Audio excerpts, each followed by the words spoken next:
The GLE is Mercedes-Benz's top-selling SUV in India, and it's not hard to see why. It's got that same sense of luxury and class that you want from a Mercedes, but with that practicality and desirability of a large SUV. But it's never had it as tough as it has right now from the competition. So let's see what this facelift is all about. The Mercedes GLE isn't the sharpest looking SUV you can buy at this price, but few cars stamp your place in society better than a white Mercedes like this one.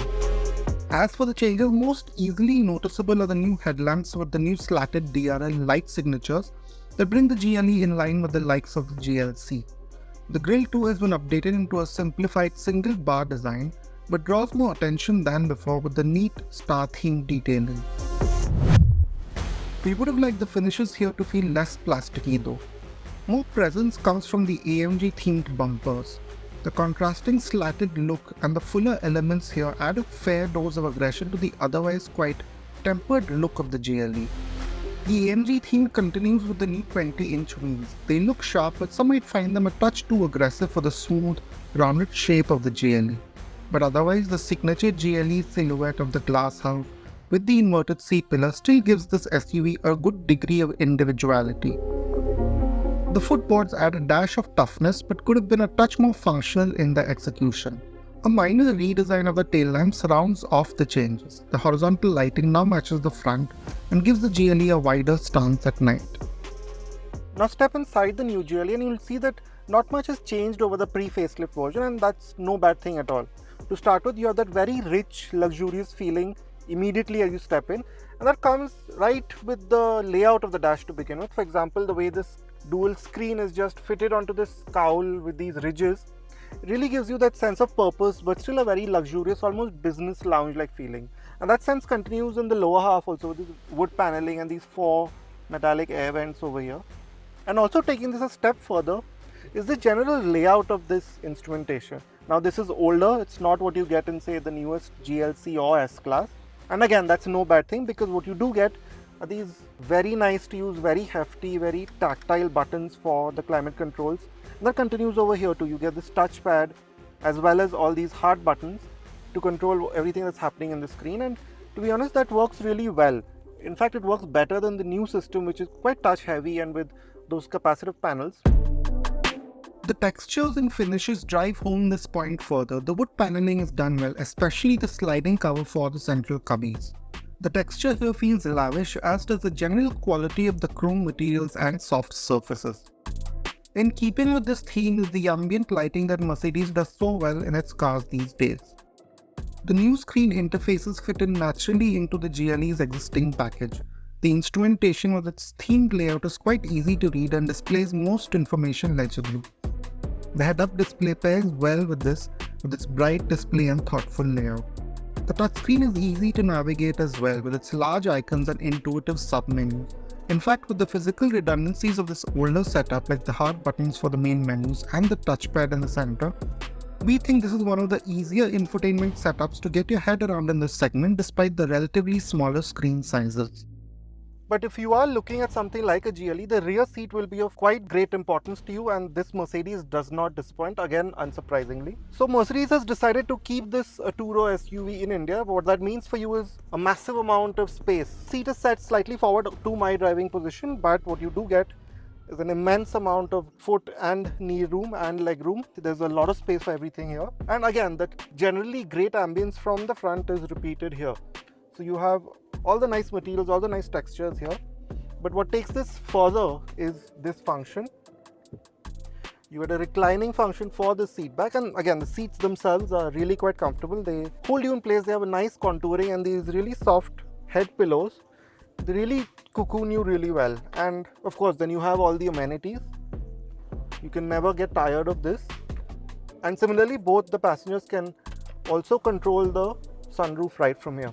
Aside from this, you have these AC vents over here, 4-zone climate control, so separate controls right here, again tactile controls, and a slightly odd cup holder arrangement here. Now this new GLE also comes with the comfort package as standard now with this update. What that means is, aside from everything that I just showed you, you get this really quite extravagant center console, and the way it folds out it's a really great space, you know, in terms of how usable it is. So you have a phone holder here, another tray over here, and a deep pocket here with 2 chargers. But with so much focus on these 2 seats, the middle passenger will suffer a bit. As you can see, this tunnel is quite protruding. There's quite a bit of a hump, and because of how contoured these 2 seats are, this center seat and with this armrest, it's not a very comfortable place if you want to travel 3 abreast. There's great practicality on offer with numerous charge ports, large door pockets, and the powered rear seat makes it very easy to carve out a generous amount of boot space. This ties in with an especially long list of features that includes wireless Android Auto, Apple Carplay, seat kinetics and mood settings, a perfume dispenser, heated and cooled front seats, wireless charging, heated and cooled cup holders, and a 13-speaker Burmester audio system. There's a fair degree of safety features too, like 360-degree cameras, hill descent control, and off-road mode with the transparent bonnet view, and some degree of ADAS features. Although like before, the emergency braking function remains too reactive to be a good aid in Indian traffic. Now start driving the GLE and you're greeted with a typically SUV kind of driving experience. So you sit fairly high up, and with this high sort of cowl on the bonnet, you have that very SUV-like driving feel, and again with the bulge on the bonnet in front of you, that sense is further enhanced. Although we would have liked for there to be slightly better visibility, that edge is somewhat not clearly visible. So in an open road like this, it's not much of an issue. But in tight traffic, it does get a bit tricky sometimes to place the GLE. Also new with this update is this steering wheel. It's again taken from, say, something like a GLC, and like we've said before, it's not our favorite. It's nice to hold, but these capacitive panels, they do take some time to get used to, and sometimes simple tasks also take a few more taps and swipes than necessary. And then of course when it does get smudgy, it's somewhat compounded further, but maybe you'll have a chauffeur and it won't be that much of a bother to you. But coming back to what's good, the seats, they're just like the back seats, they're very comfortable, very supportive. You have a good deal of adjustment, maybe not the best in this segment, but you have these powered thigh supports, so those help, and heated and cooled functions. A 9-speed gearbox pairs with this along with all-wheel drive. On the move, especially if you keep things steady, it's a pleasant experience. There's a pleasing growl from the engine as you feed it more revs, but not much else in the way of noise. So the GLE will amble along that smooth, unruffled Mercedes way in moving traffic or on the highway. The tech makes for a clean, progressive supply of performance, and in this kind of driving, the gearbox too is unintrusive. But we would have liked for the GLC to have worked a touch better just off idle, even with how impressively quiet it is here. You notice this most in stop-start traffic, where there's a touch of hesitation as you set off and before the compressor and mild hybrid system start assisting the engine. There's no sport mode, which also means that the gearbox can sometimes be caught out during quick path throttle overtakes where it needs a couple of seconds to choose the right gear. There's a surprising gush of performance once you start to work your way around this. In the higher reaches of the rev band, the engine and gearbox become notably more aggressive, as a 0 to 100 kmph time of 6.1 seconds suggests. The gearbox is more confident in its responses, and the engine is far more responsive too.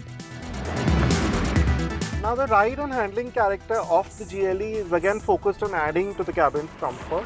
But that being said, this air suspension setup at lower speeds, we would have liked for it to have worked a bit better. So while at higher speeds it's great, it's smoothing out the road surface and so on and so forth. At lower speeds, over our patch surfaces, the kind that you find everywhere in India, and potholes, you do notice it a bit more than ideal in the cabin, say something like this, and there are a few distant sounds as well. But that being said, the steering is light.